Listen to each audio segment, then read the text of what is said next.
Okay, dear students, exercise 5.3.5, question 4, sub question 2. A fraction becomes 1 by 3 when 1 is subtracted from numerator, and it becomes 1 by 4 when 8 is added to its denominator. We need to find the fraction. Now, while we are using the previous methods, we already solved one sum which was based on the fraction. A fraction has two parts, the numerator part and the denominator part.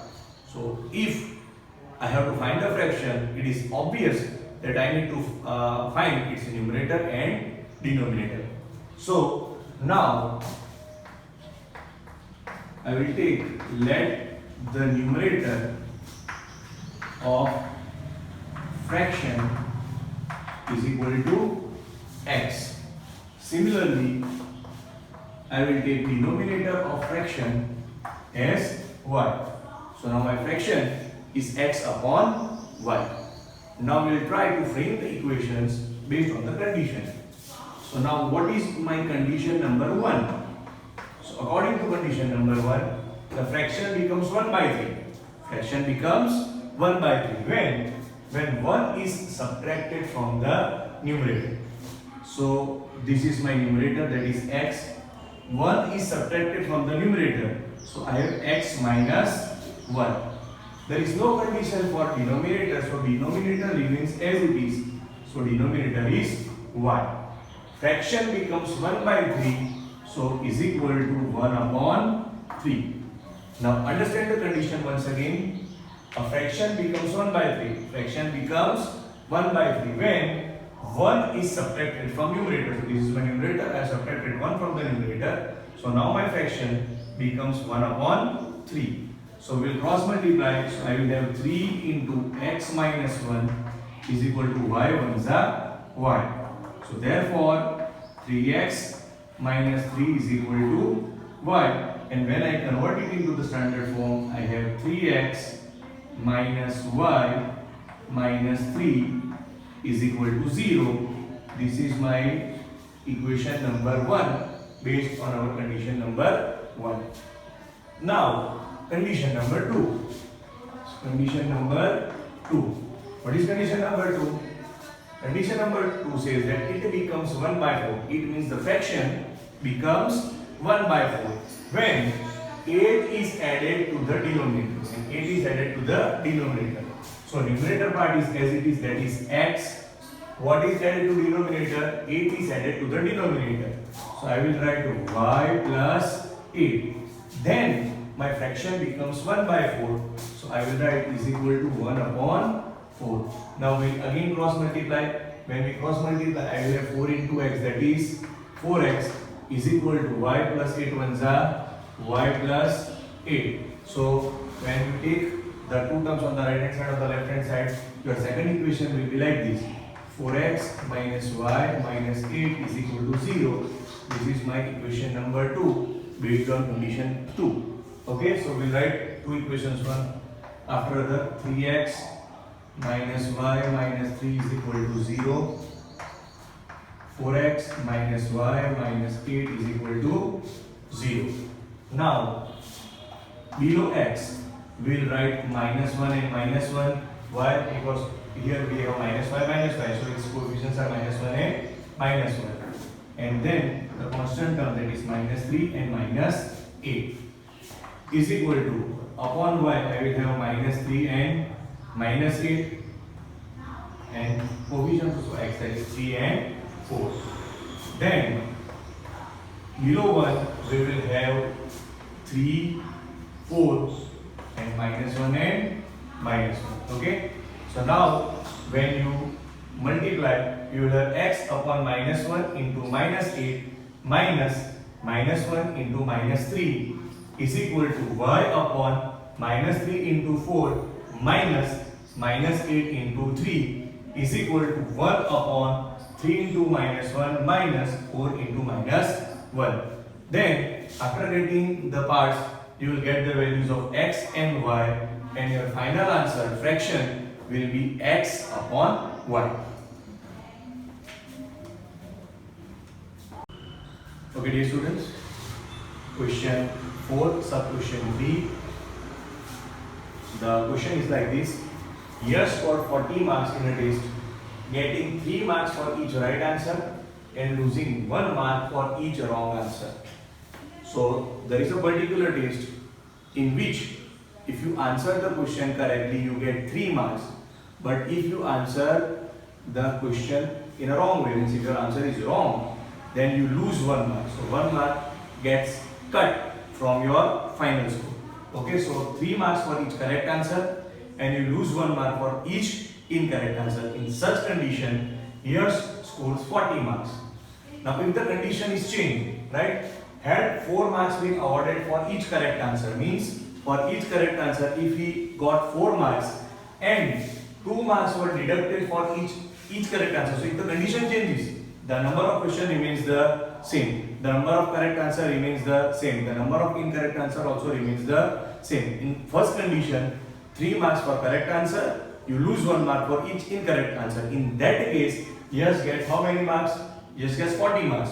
But if the condition gets changed, that okay, for each correct answer you will be awarded 4 marks, and if you answer it incorrectly, you will lose 2 marks. In that case, Yash is getting 50 marks. We need to find that what is the total number of questions in the test. Now, to find the total number of questions in the test, you need to find how many questions were answered correctly and how many were answered incorrectly. So when you add them up, you get the total number of questions in the test. So what will be my supposition? Let the questions answered correctly is equal to X and let the questions answered incorrectly is taken as Y. So here the number of, we need to find total number of questions, so I need to find the value of X plus Y. X represents the questions which are answered correctly and Y represents the questions which were answered incorrectly.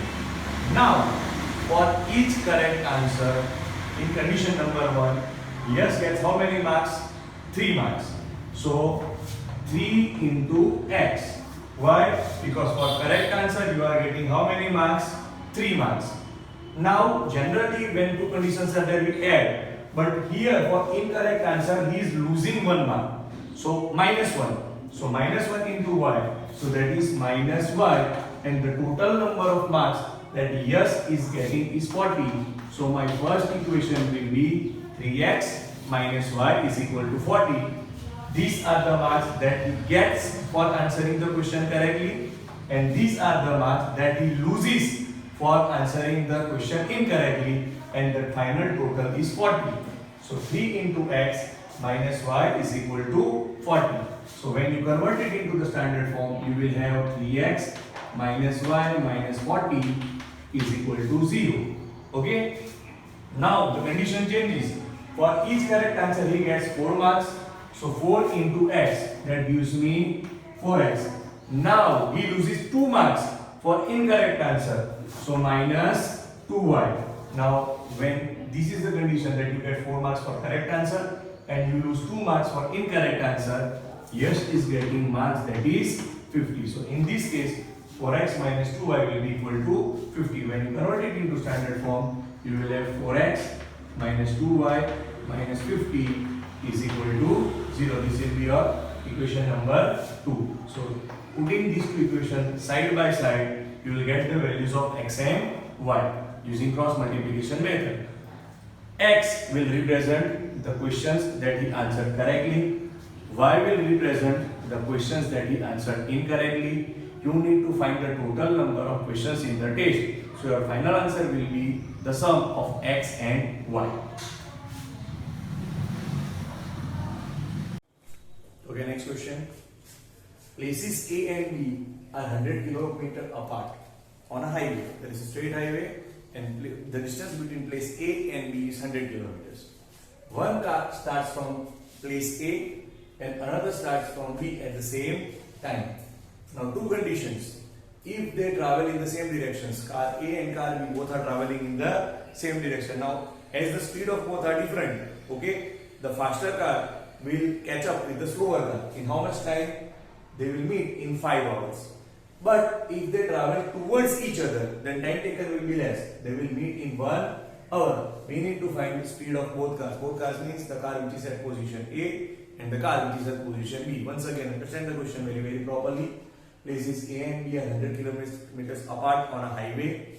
One car is starting from A, position A, another car is starting from position B at the same time. Now, if they are traveling in the same direction, they will meet each other in 5 hours. But if they travel towards each other, means in the opposite directions, then they will meet in 1 hour. We need to find the speed of both the cars. So, in this particular question, as I have to find the speed of both cars, I will suppose the speed of car at place A is x km per hour and the speed of car at place B as y km per hour. So let the speed of car at place A is equal to x km per hour. Similarly, let the speed of car at place B be y km per hour. Now, when we are talking about case 1, in that case, both cars are moving in the same direction. So, let us say this is our straight highway. This is place A, this is place B. These places A and B are 100 kilometers apart. So this distance is 100 km. Now A is also moving in this direction, B is also moving in this direction. Suppose both of them are meeting at this point, let us say point P. Okay? So now car A will travel distance AP and car B will travel distance BP. Car A will travel distance AB and car B will travel distance BP. Now, distance traveled by car A. Now, when both are moving in the same direction, they are meeting in 5 hours. Now, distance traveled by car A in 1 hour is x. So, distance traveled by car A in 5 hours will be equal to 5x. Similarly, distance traveled by car B in 5 hours will be 5y. Now understand properly. Distance traveled by car A in 5 hours. What is the speed of car A? Speed of car A, that is the car which is at place A, is x km per hour. That means car A covers x km in 1 hour. But both are meeting in how many hours? 5 hours. So distance traveled by car A in 5 hours will be 5x. Similarly, distance traveled by car B. Now what is the speed of car B? Y km per hour. Means the car at place B is covering a distance of y km in 1 hour. So in 5 hours it will cover a distance of 5y. Now when you look at this thing, if I take AP minus BP, AP minus AB, if I take AP minus BP, I will get AB. So AP, that is distance covered by car A, minus BP, that is distance covered by car B. AP minus BP will give us AB. Now dear students, what is AP? AP is distance covered by car A in 5 hours, which is represented as 5x. So I will write 5x minus is again minus BP. BP is distance covered by car B in 5 hours and that is equal to 5y. So I will write 5y is equal to AB. Now what is AB? AB is distance between places A and B, which is 100. So here I will have 100. So as you can see that 5 is common. To make our question a little bit smaller, I will divide all terms with 5. So I will have x minus y is equal to 20, and when you convert it into standard form, therefore x minus y minus 20 is equal to 0 will be our condition number 1. Now another case when they are traveling towards each other.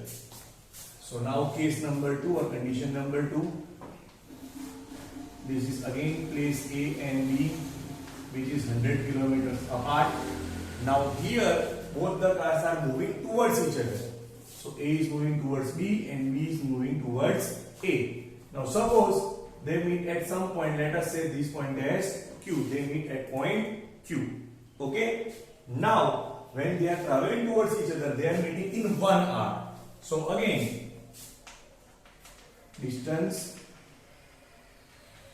traveled by car at place A in 1 hour will be equal to x, because speed is x kilometer per hour. So in 1 hour it will travel a distance of how much? X kilometer.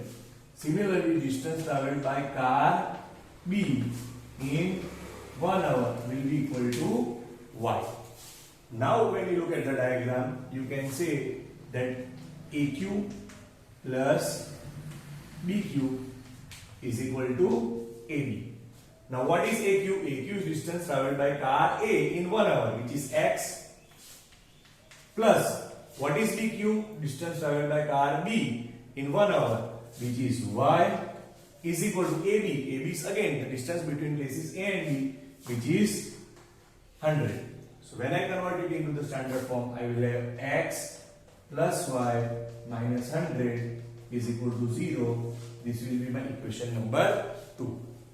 So now by using the cross multiplication method, you will get the values of x and y. That will give you the speeds of the car at place A and place B.